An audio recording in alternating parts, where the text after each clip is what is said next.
After 7 p.m., you're finally sitting down in front of the TV to relax, and suddenly you're hungry. But you ask yourself, should I be eating right now? Am I truly hungry? Is this just emotional eating? And the thoughts can begin to spiral. If this has been you and you have sat there wondering, should I eat now? Should I not eat now?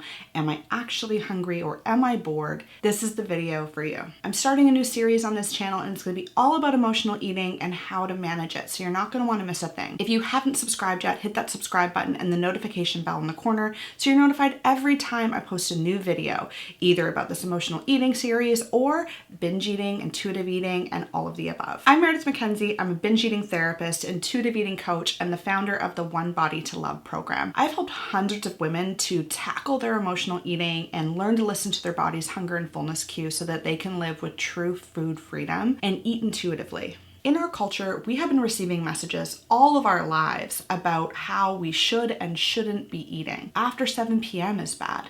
Eating beyond your fullness is bad. Eating for emotional reasons is bad. In the clients that I work with in my practice and in the One Body to Love program, so often this negative rhetoric about why we should and shouldn't be eating after certain times or at certain places or for certain reasons come up all the time. So I have a feeling that this will resonate for you as well. And stick around to the end because I'm going to give you a quick little bonus, a simple strategy that you can use to curb boredom or emotional eating in the evenings. So I'm here to give you a quick check-in with 3 ways that you can tell if you're actually hungry or if you're feeling bored or it could be another emotion coming up. The first telltale sign for whether or not this is emotional eating or true hunger is how long ago did you last eat and what was the content of that meal or snack. Typically, and I'm not here to enforce any hard fast rules, our bodies need nourishment every 3 to 4 hours. However, if you're eating something that isn't very sustaining or maybe it's more volume food rather than true dense nourishment, then you're more likely to feel hungry sooner. The same is true if you've had a really busy day and maybe you've been running around or more physically active than normal, maybe even more stressed or emotional than normal. It's actually quite typical for your body to crave food because of these reasons. So take a quick check-in. When was my last meal or snack? What did it contain? Did it have protein, fat, carbohydrates all included in it? And was I more busy than I typically am? The second way you can tell if you're feeling hungry for emotional reasons or because of true physical hunger is to attend to your body's cues that it's giving you. Wild, right? So many of us are conditioned to not listen to the cues that our body is giving us. And it gives us cues all the time, whether it's, hey, I'm sleepy, we need to sleep. Hey, I'm thirsty, we need to have a drink of water. I'm feeling stressed, I need a break. But because we are in this go society and we feel the need, and diet culture has been a big part of this, that we should be denying ourselves and just continuing to push forward and persevere because there's so much validation for being somebody who achieves and forgoes their needs. We tend to tune out all of those cues that our body is giving us, and eventually our body just doesn't give them in the same way anymore. So start tuning into your body and your physical senses to give you those cues. It takes practice, it takes time, but you're gonna get really good at this. With our sense of touch, our body is going to give us all kinds of signals within it. Some people are different, and it's going to depend on the level of hunger that you're experiencing. But take a body scan. Take just a moment and tune in to the inner workings of your body and what is happening for you. For many people, it starts in their stomach, their chest, their throat, their mouth. Are you noticing grumbling, aching, gnawing, a craving, saying, hey, I need to eat something? Where in your body are you feeling any perception of hunger? Tuning into the feelings of your head and your mind can also be really helpful in assessing if you have any physical hunger needs.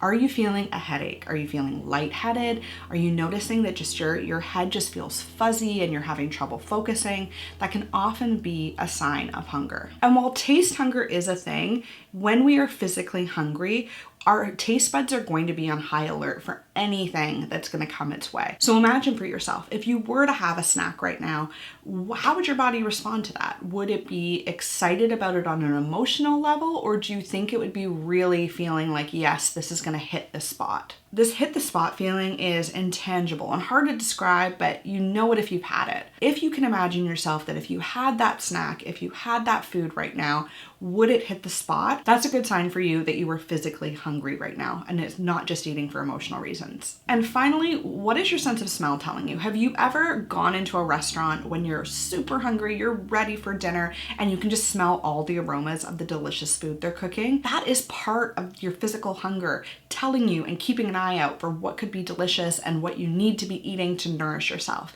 So tap in. Is your sense of smell also on high alert for food and giving you a cue that you're physically hungry? Now, the third clue you can look for to determine if you are physically hungry or eating for emotional reasons, including boredom, would be what are the foods that you're craving currently? It is absolutely possible that you would be craving any foods when you're physically hungry. But when you're eating for emotional reasons, we typically feel drawn to certain types of foods, whether we are drawn to crunchy, salty, snacky foods, or maybe we're drawn to sweet, creamy foods. Pay attention to if there's a specific type of food that you're craving, and more particularly if there is a go-to food that you're craving in this moment. Back in my experience of binge eating, I craved cheesies, or as Americans call them, cheese puffs, all the time. And that was my binge food and something that I always craved. So pay attention to what it is that you're craving in that moment. Again, that's not to negate that you're not actually physically hungry and you don't also want those foods, but that can be a clue for you if you're saying to yourself, no, I only want that food. Nothing else will do me service other than that particular food or a crunchy food, or I'm just feeling like this kind of food. That can be a sign to you that there are underlying emotional reasons that you are eating. So now that you know that there is maybe a physical reason or an emotional reason for your hunger cravings in this moment, I want to just clean all that up and just speak to you and say, there is nothing wrong with emotional eating. All human beings eat for emotional reasons, and to expect yourself to almost robotically go through life and just only eat for fueling reasons is not realistic. So if you're watching this video to determine, am I eating for emotional or physical hunger reasons because you want to stop emotional eating, I just want to take a moment and say, let's not take all the joy out of eating. And instead, I want to encourage you to take a deep breath, continue watching this series because I'm going to give you all kinds of helpful tidbits about emotional eating, and have some compassion for yourself. Because in that after hours time, sitting on the couch in your safe space of home and having a snack that brings you comfort, that is a sacred thing. And it is private, it's very personal. And there are ways that you can do this and continue with this habit in a way that is not harmful to your health or harmful to your emotions and your ability to process emotions. So I promised you at the beginning of this video a quick and dirty tip on how to manage the emotional eating cravings that you're having at night.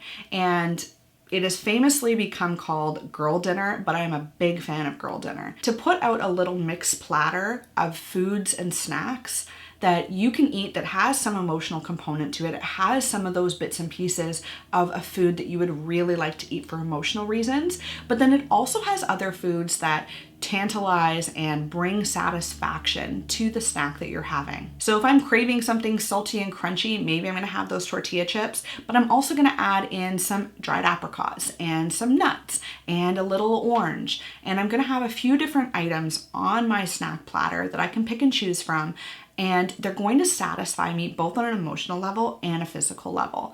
I want to encourage you and inspire you to go and do this for yourself, and hit me up on Instagram. Let me know, what does your snack platter look like? What does your girl dinner look like?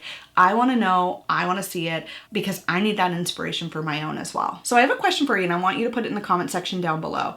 If you were to create the ideal snack platter, what would you be including on it? Let me know, and I hope everybody can get some inspiration from this. Throughout this video, you have probably noticed me saying a few things like emotional eating or habit eating, and I want to help you out in understanding what type of eater you are and what parts you get stuck in your relationship with food. So I've created a quiz for you, and it's a little bit of a throwback to any of those quizzes that you might have been familiar with from magazines growing up, and you can find the link to it in the description box down below. And I am going to, with the power of quiz magic, help you figure out your eating type and then give you some suggestions on where you can go from there. Now, if you found this video helpful and you want to learn more about emotional eating and how you can overcome some of these dips and valleys in your relationship with food and your body, I want to encourage you again to subscribe to the channel and hit the like button because that always helps the algorithm. And share this video with anyone you think would also like to come on this journey with you. And again, be sure to hit the notification bell so that you're notified when I post the next video in this series, which will be next week. I'll be linking the playlist to all the videos in this series right here so that you can go and watch them all together. And I'll see you in the next video.